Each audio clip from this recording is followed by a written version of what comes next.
Hey, welcome back for another Warcraft video. If you haven't subscribed to my channel yet, make sure you do so at the end of the video. Today we're going to bring you some of the mounts that you can expect to see in the Warlords of Draenor expansion. You're going to get a good chance to see what some of the mounts look like, and some of them drop off from world bosses, from rares, from gaining reputation, especially exalted for certain factions, and some of them are just for the garrison quest that you do. This is the Solar Spirehawk, and it's a beautiful fiery mount that drops off the world boss, Rukmar. And just like all the other world bosses, you're going to have to get a bunch of people together in order to bring down the boss to get a chance at this beautiful mount.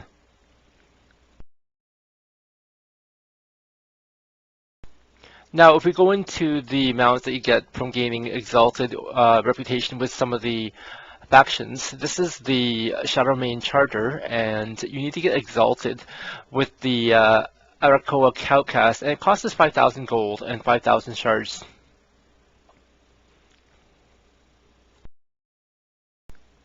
This is the Pale Thorngrazer, and you get that with being exalted with the Wyvern's Vanguard located in Stormshield. And it's basically it's the Alliance equivalent of the Breeze Strider, which I will show you in a bit.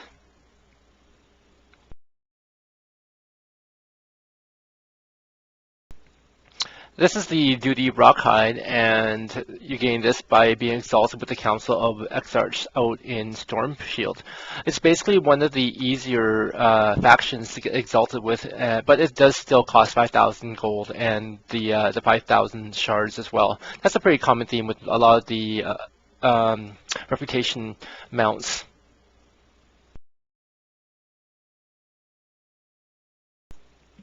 This is the domesticated razorback, and with it being exalted with the Steamweedle Preservation Society, you can go and purchase this mount.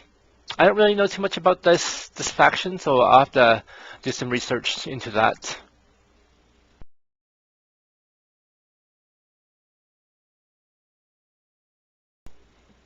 The Crimson Water Strider was initially supposed to be brought in earlier expansions, but they're bringing it out in Warlords of Draenor. Now, this is what you get for being honored, actually, with the Nat Pagal found in Frostwall. Like the other Water Striders, this mount is capable of running on water.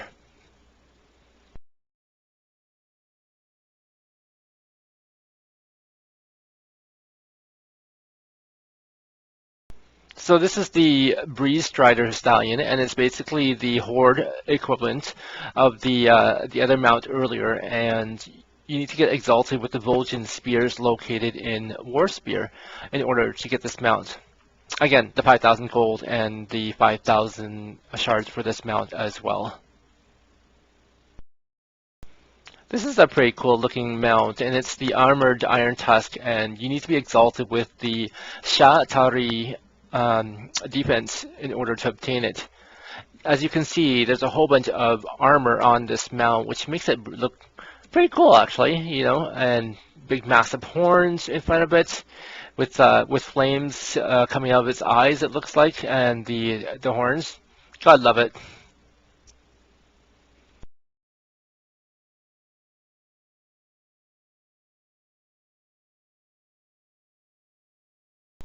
Now, if we move to rare mob drops, this is the Swift Breeze Strider, which drops off of a mob called the Pathrunner found in the Shadowmoon Valley.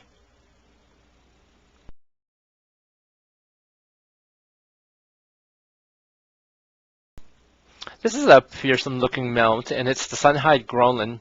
It drops off a rare mob called Poundfist in Gorgron, and I think the drop rate is actually 100% if I'm not mistaken. So kill that rare mob and the mount is basically yours.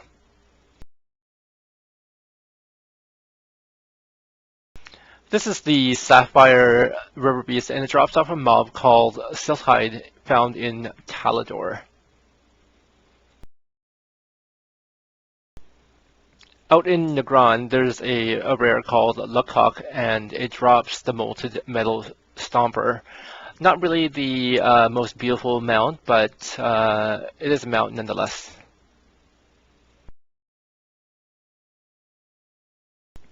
Now, this is the beauty of a mount. It is the Iron Hoof Destroyer, and it's basically you have to kill Blackhand in Mythic difficulty in order to get this mount. And as you can see, it's got fire on it, and it's got metal all over the body of the mount. Pretty cool mount if you can get your hands on one of these.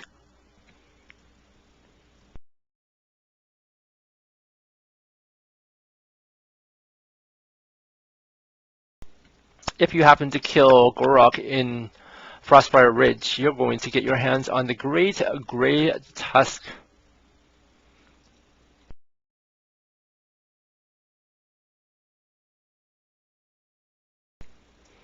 The Garn Night Howl is a black wolf mount that drops from a rare mob called Nak-Karash found in Frostfire Ridge. So here it is. I think this is the first wolf that we ran across so far, if I'm not mistaken.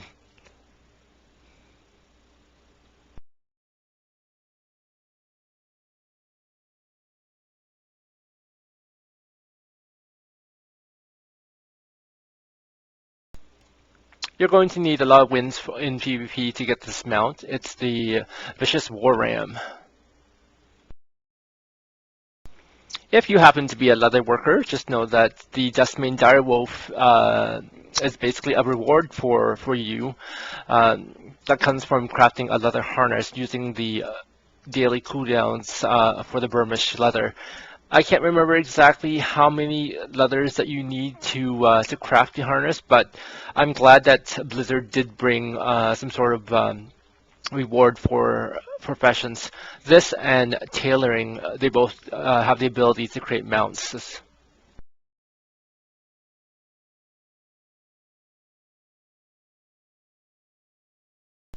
This is the mount that tailors can create. It's the creeping carpet. You'll notice that this carpet can't fly, unfortunately, but tailors are capable of crafting this using their daily cloth cooldown.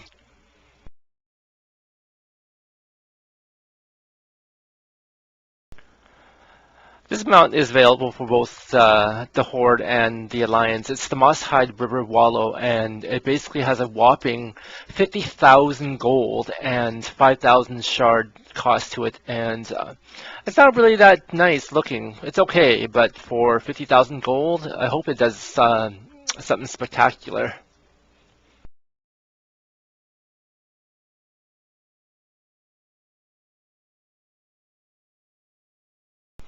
With Blizzard's 10th anniversary, the LFR Molten Core will give you the Core Hound. So basically, before the end of the 10th anniversary, make sure you get yourself into the Molten Core LFR and get this free Core Hound mount.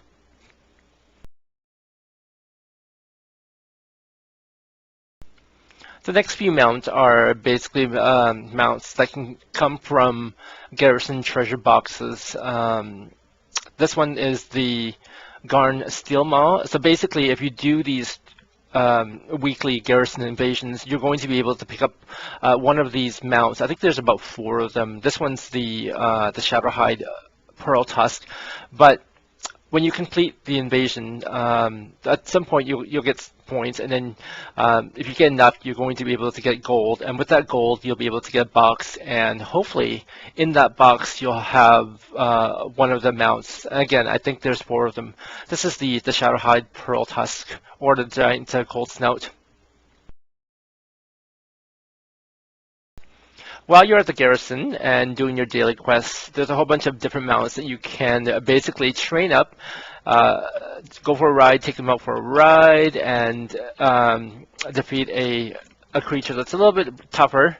But if you do that, you're going to be training a whole bunch of these mounts, which will basically be yours to add to your collection of mounts. We've got the Trained Snarler, the Silver Pelt, the River Wallow, the Metal Stomper, and the Train Ice Hoof. Those are all basically some of the mounts that you can train up and add to your mount collection. They're very simple mounts, not anything spectacular, but you know, if you're looking for to add additional mounts and basically as a reward for completing your quest and whatnot. Here they are, free little mounts for you.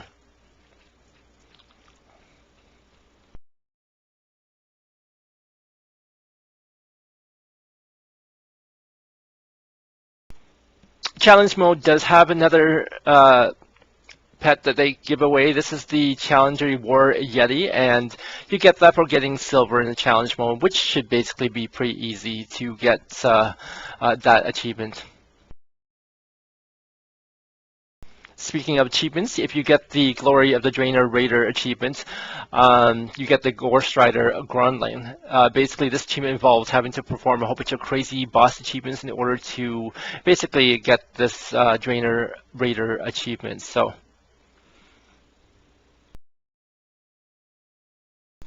getting the Glory of the Draenor Hero achievement gets you this mount. This is the Felfire Hawk, and it's a meta achievement mount for collecting 250 mounts. And basically, by the time Warlords of Draenor rolls around, there should be plenty of mounts for you to start collecting.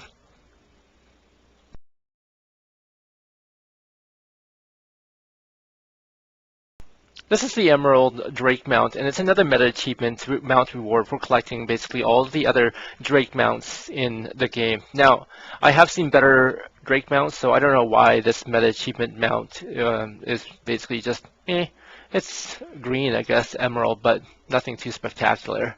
I've seen better Drake mounts.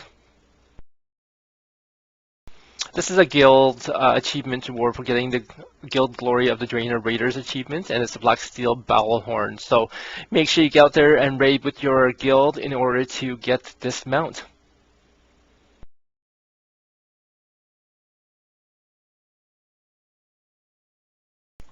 This is another achievement mount, and it's the Armored Frostwolf, and you get it by getting the Stable Master achievement, which basically you have to, in order to get this achievement, it's a little tricky because you have to run around and you're slowed, and I think at 50% or so. And on top of that, you're taking an additional 50% damage. So good luck with that one. It is a little tricky, so let me know how you do.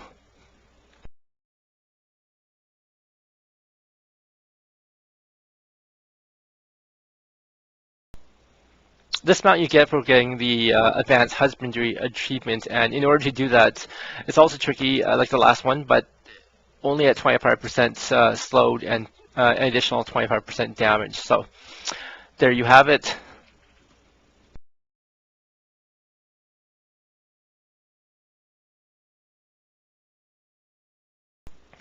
So that's a preview of some of the mounts that you can expect to see in the Warlords of Draenor. And if there's any comments that you have about any of the mounts, just let me know down below and what you think of each of those mounts.